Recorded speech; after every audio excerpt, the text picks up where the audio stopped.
Hello sir, magandang araw po sir. Sir, tanong ko lang po sa inyo, patungkol po to kay Chis Codero na kung saan sa isang interview na sabi niya na yun nga po na sa isang kontraktor po nagbigay po ng donasyon sa kanya.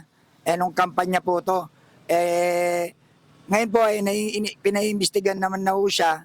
Ang dami na nagsasabing mga politiko na hindi tama yon. Ano po opinion niyo dito sa pagtanggap niya ng donasyon? Dapat yan sir, imbestigahan yan kasi bawal yan eh.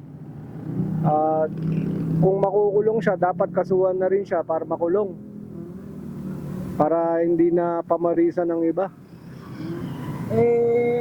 Sir, sa mga ibang ngayon, di ba, ang ating Pangulo ngayon pinaimbestigahan din lahat ng mga nai-issue sa mga flood control ng mga corrupt officials. Ano po opinion niyo dito sa mga corrupt officials na to? Dapat ba talaga magbigyan ng leksyon to mga to? Dapat siguro linisin nila simula baba hanggang taas. Para kahit pa paano naman medyo gumanda yung bansa natin. Katulad nito, di ba, si Gis na-issue pa dito siya sa 124 billion na insertion.